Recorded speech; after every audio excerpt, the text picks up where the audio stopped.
Alright, we're going to do a little follow-up to our last Brazilian Jiu-Jitsu core concepts video, which is, I think, number 7, the idea that grips are overrated. I think there's been a little bit of either misunderstanding or poor communication on my part about the idea of gripping.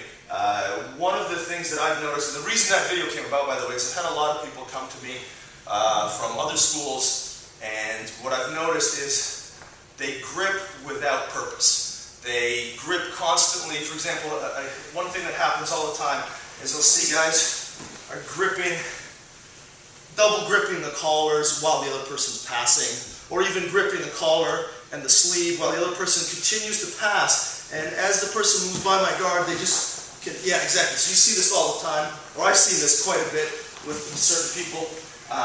At the white belt level, even at the blue belt level, it's a very common thing for guys to continue to make grips while somebody is moving around their guard.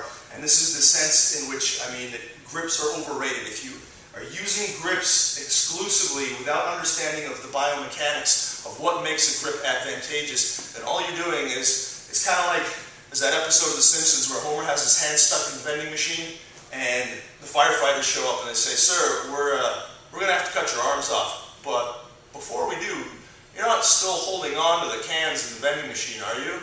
And Homer says, "Your point being?" And then the firefighters laugh at him. So that's the phrase we use in here. Whenever somebody is over gripping or hanging on to something when they shouldn't be, we say, "Don't be a Homer Simpson." And that's what I'm talking about when I say grips in the early stages of training can be overrated. So to sort of counter that notion, we want to just quickly address the idea of how you're supposed to make grips and when they are useful within the context of proper position. So what makes a grip useful, in particular, let's say from the bottom, like a sleeve grip here by itself doesn't necessarily give me control, but a sleeve grip, and I say necessarily, for example, if he goes to walk around like this, this actually does give me enough control because it prevents him from being able to come around me. But in the sense that, for instance, if he takes this grip and he pushes down on my knee, and starts to walk around, now, because he's anchored to a point, so let's turn so you can see, because he's anchored to a point in space, me having this grip doesn't necessarily help because he's going to walk around, and eventually, as my grip breaks, he's going to take my back. So, what we want to address is the idea that, if you come down on your knees, I want to use grips to help me disrupt structure and posture. I'm going to use them with counterpoints. So this grip by itself, not necessarily a threat. This grip with the counterpoint on the hip allows me to mess with his posture and his structure.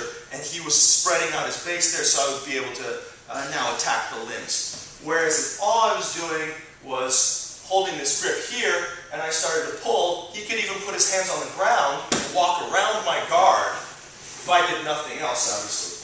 So when we're gripping from the bottom, the objective is to use a counterpoint system to use the grip to extend the person's structure, extend the person's posture, and compromise the person's base.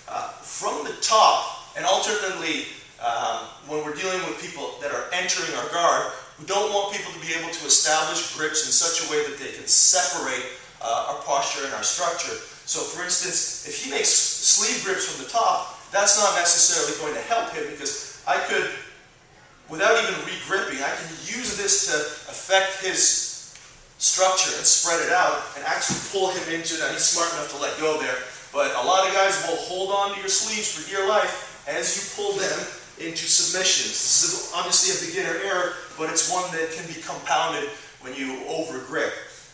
So he generally from the top doesn't want sleeve grips. He's generally going to want pant grips. But again, pant grips by themselves, as long as I'm entirely mobile, can enable me, as you saw there, as I get into base, I block his ability to come forward. I'm actually able to use his over-gripping to affect his balance, his base, and his structure. So if you go on here, how I am going to want to use grips if I do manage to defeat his setup, because one of the other things that's really, this is becoming kind of a long essay here, I know, but one of the things that's really common is for people to just get into range and just agree to have grips.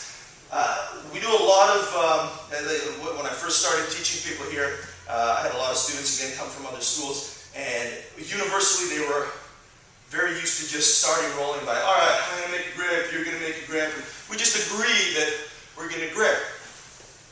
The way that we try to change that is to teach them that there's a range fighting element in grappling that is not covered very often. Range is a big issue in striking, but in grappling, generally speaking, people just sort of tie up.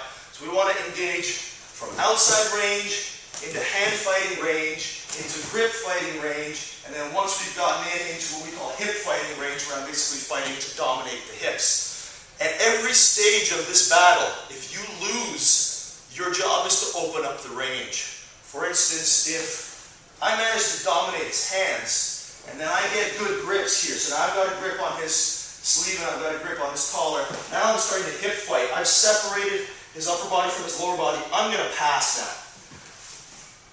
The reason I'm going to pass is he didn't address the range.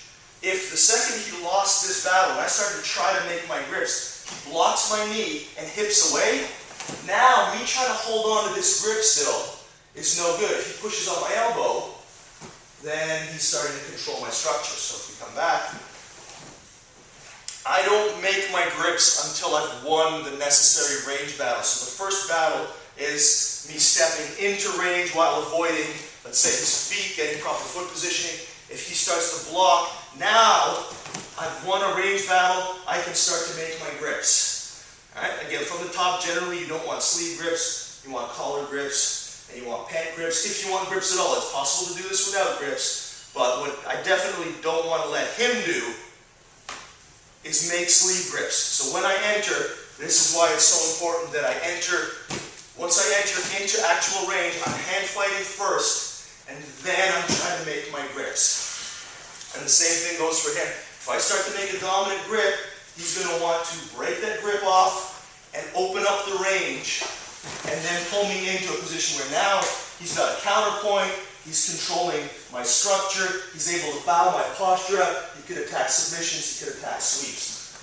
It's very important that you have grip with a purpose rather than just grip for the sake of gripping. And we'll get into some more details on that in a future.